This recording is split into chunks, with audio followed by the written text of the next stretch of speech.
your job hunter. Are you looking for a job while at home? Student or mommies? My passion in teaching? There are lots of ESL companies that are hiring now. But how are we going to know that you're fit at the same time you will be happy working in this company? Now, I've made the research, surveyed through my friends who are working as an ESL teacher, at the same time, my own experience. Now, disclaimer lang po, I'm not connected or part of the recruitment or application process of this company. But if you want to apply, I have attached links below. And if you have more questions, I will try my very best to answer it. Just comment down below. Okay, now let's start. What are those recommended ESL companies? These are the things and how I evaluate that this company is the one I'm looking for. Okay, number 1. Stability of the company. Matagal na ba ang kumpanyang ito? How many years na ba sila nasa industry? Are they legally operating? Dapat alamin muna natin kung mag-work ka sa kumpanyang ito ay mabibigyan ka talaga ng sahod at mga students. Baka papangakuan ka lang ng ganitong salary at number of students pag hindi naman mangyayari. Second, salary, incentives, and deductions. There are lots of ESL companies and some of these also, sobrang laki ang deductions nila. Like I work in a certain company na 200 or more ang kanilang deductions. If you cancel, you have absence or lights. But their per class is only 50 plus a starting salary. So, ang mangyayari is magne-negative ka talaga. So, we need to check first if this company really compensates your effort. There are companies na aside from your basic per hour, they also give incentives for your attendance in that class and the quality of your teaching based on the evaluation feedbacks from your students. Third, students. Hindi ko sinasabi na mamimili tayo ng students, but maganda kasi pag hindi lang puro mga bata, ages from 3 to 8, ang tinuturuan natin. Kasi may mga ESL companies na may working professionals, junior level, and those people who wants to have a good job. So, mahahasa ang inyong communication skills at the same time, less effort ang paggandak mo ng classes kasi magiging more on talking and discussion sa mga ganitong level of students. Okay, next is lesson materials and technical support team. Mahalaga din sa pagtuturo natin if there are technical issues during classes or the lesson chose by this student is not appropriate for him or her, my support team na responsive at the same time can connect to the parents regarding the issues immediately. Maiiwasan na mabibigyan ka ng mababang evaluation kasi may support team na gumawa agad ng immediate action sa report mo. And last one is mode of salary. For me, this is also important if saan nila ihuhulog ang inyong salary, especially if you're a student, not all of you has already a bank account. So there are ESL companies na they will accept bank account of one of your family member or through PayPal or Gcash para madali mo makukuha ang salary. So those are the things that we need to consider para magiging maganda ang pagtatrabaho mo sa isang company. Now, what are those recommended ESL companies for me?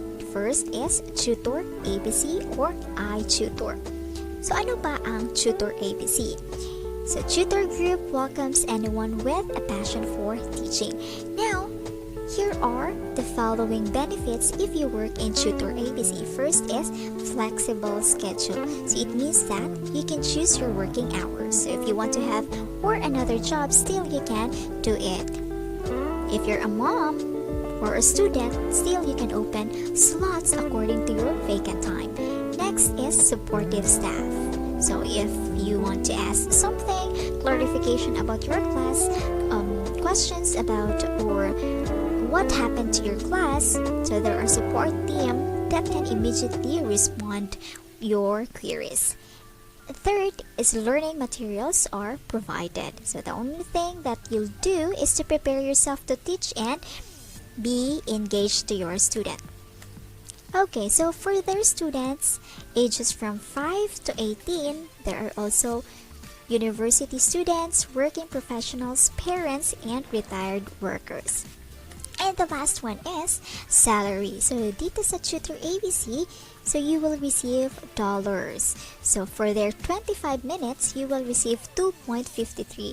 But this rate will change according to your educational background. If you have master's or doctorate degree, your dollar per rate will also increase. And also, it's because your rate is higher than the normal rate, you will also receive a higher bonuses. So for this 2.53 for 25 minutes, you will receive bonuses of $0.08 to $0.65.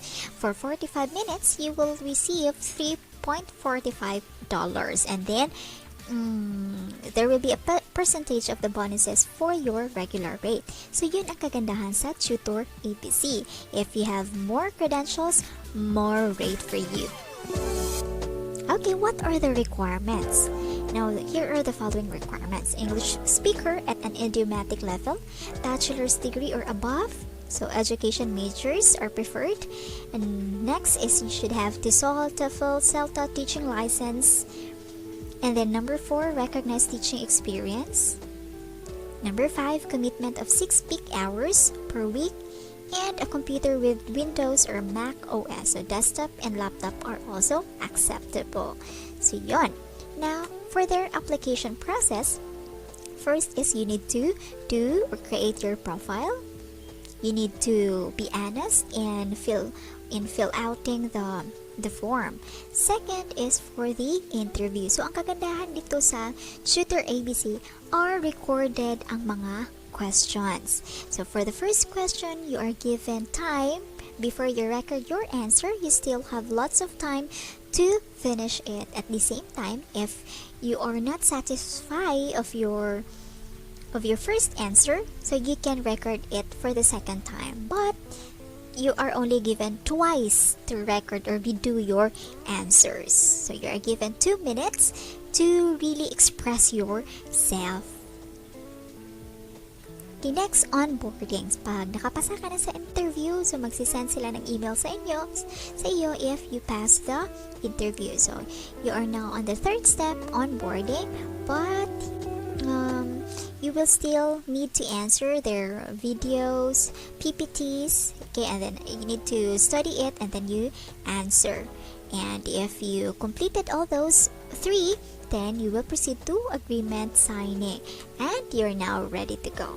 So those are the things about Tutor ABC. Now ngayon, pupunta tayo sa ALO 7 English School, English Philippines. So what is unique about teaching with ALO? Okay, booking system si ALO. So, ang kagandahan din ni ALO is partner sila with schools across China. So, it means that bookings are more stable. So, schools can book long-term classes that connect the same teacher and student for more than 10 weeks at time to 30 weeks. So, this means teachers have reliable and consistent schedules. So, if ever, example, you open 7 o'clock, so, if mabibigyan ka ng student, so, yung 7 o'clock, that student will be your permanent student until the end of 30 weeks. Okay, next is supportive staff. Based on my experience, when I encounter that I cannot hear my student, so si chat support team, it really is responsive. If may queries ka, talagang in just 1 click away is magre-respond sila. So, yun ang kagandahan. At the same time, may mga group pages or yung mga trainers mo ay madali mong matcha-chat if you want to improve your teaching skills or you need to ask what are your strategies. So, talagang para sa akin is maganda dito sa ALO 7 kasi may support coming from the company and coming from the group. Okay, next is learning materials are also provided. Maganda din ang kanilang mga lessons. Next is students ages from 3 to 18 kasi nga they are partnered with schools. And their salary is also dollars, $1.375 per 25 minutes plus may bonus sila na 30% on top of their base pay. Okay, for 50 minutes, you will receive $2.75. So for bonuses, they have stability bonuses and quality bonuses. Okay, now what are their requirements? So you should be proficiency in oral English with a neutral accent. So a bachelor's degree in any field or current enrollment in a 4-year college program. So it means that even if you are still a student, you can be their teacher. Third, TESOL or TEFL or any other ESL certificate is preferred. Online teaching experience, so at least 2 years preferred. At least, okay, you can be at least 1 year. For tech or system requirements, internet speed should be ping less than 100, minimum of upload 4 Mbps, minimum of download 8 Mbps, camera 720p or higher, and then headset, microphone, or noise cancelling rather. Okay, now their application process. So you need to fill out their application form, and then after that you will undergo interview and mock demo. And if you pass, so under interview and mock demo, you will be also checked the internet connection speed.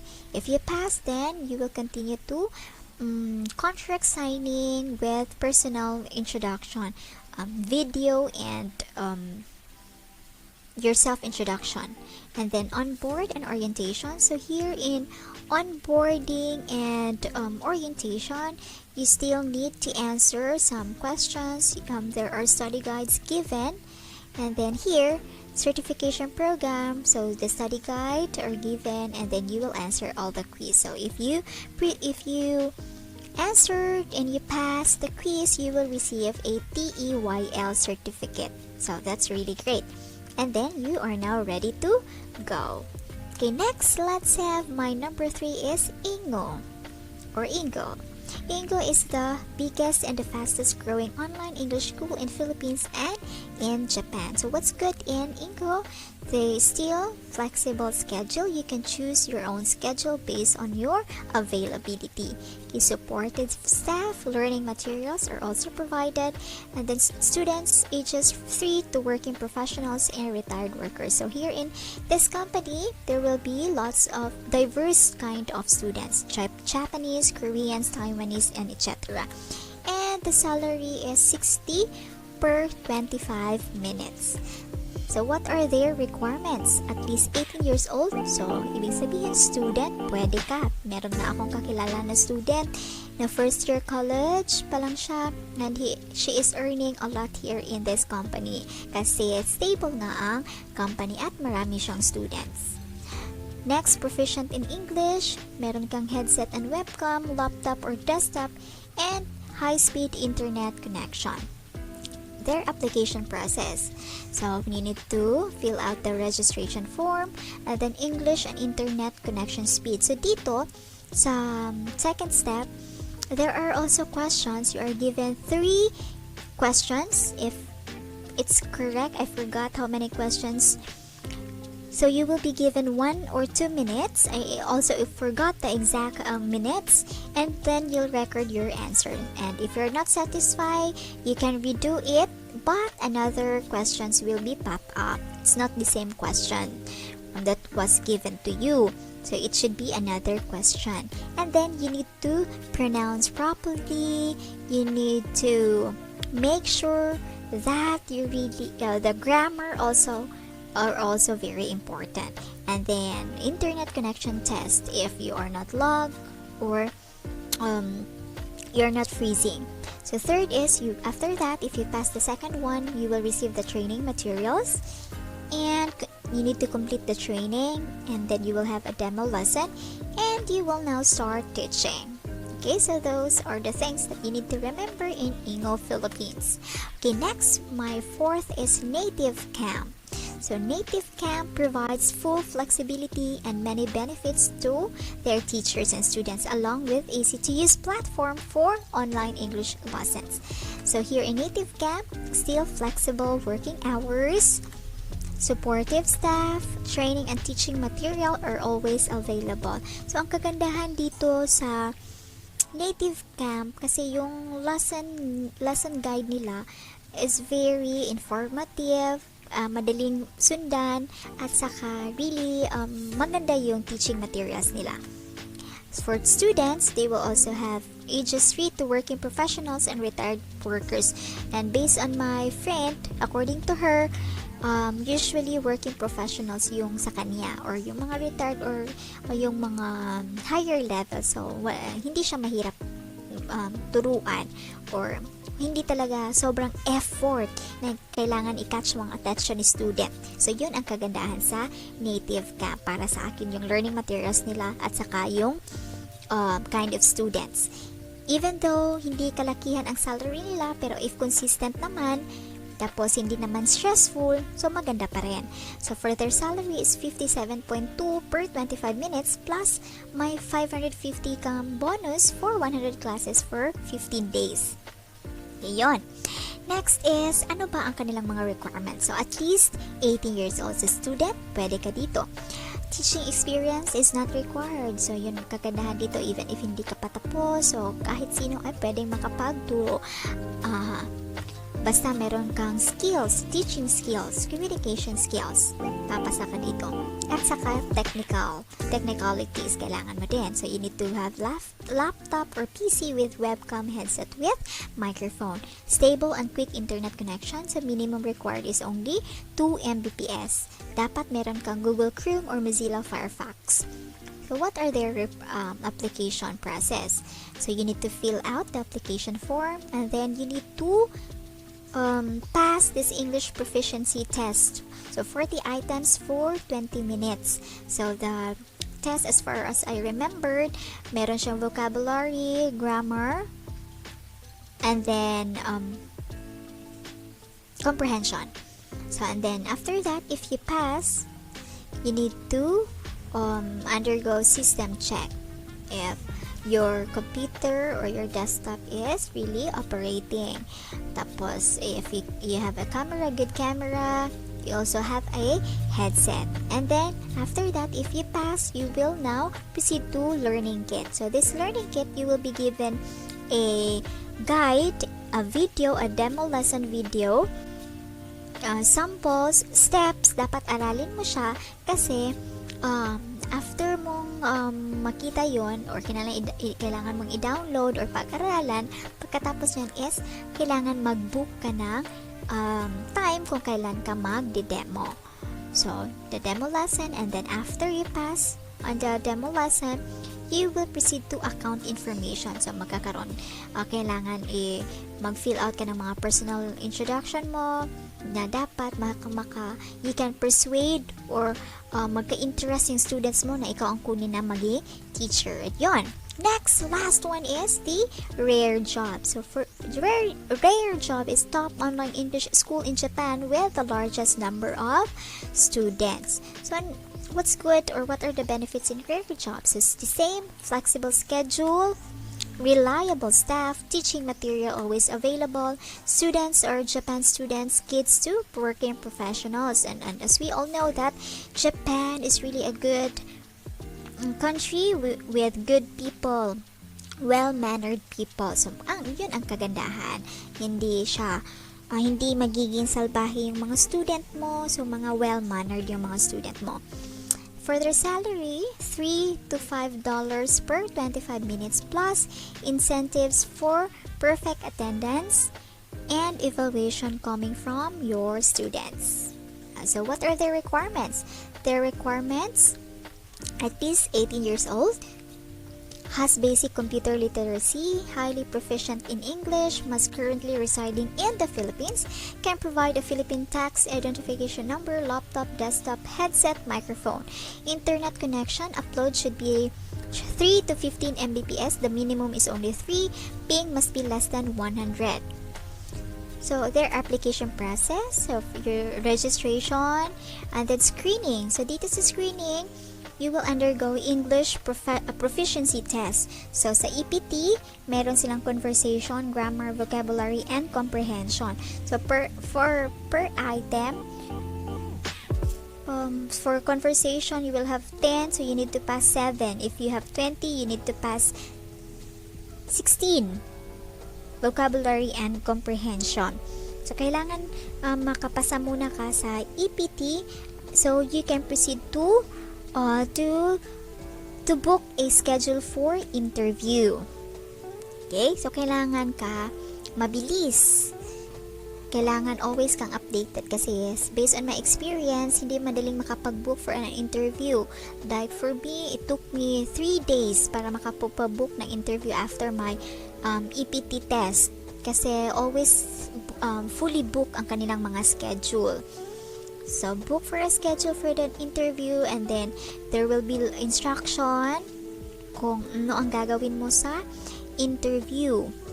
And then, after you pass the interview is onboarding and profiling and then lesson slot opening and you're now. So yun mga ka-hunter, meron na ba kayong mga napiling ESL company? Sana meron kayong mga napili. Again, these are our own preferences at na-try na ESL. Okay, so yung mga ka-hunter, keep updated kasi meron pa akong next vlog tungkol sa mga hiring na ESL companies at sana magustuhan din ninyo at tuturuan ko kayo kung paano makapasa sa mga proficiency, exam, and demo lesson. And also mga ka-hunter, just comment down below kung ano ang gusto niyo pang pag-uusapan natin at ang content na aking mapipili ay bibigyan ko ng 50 pesos load per Gcash. Okay, goodbye!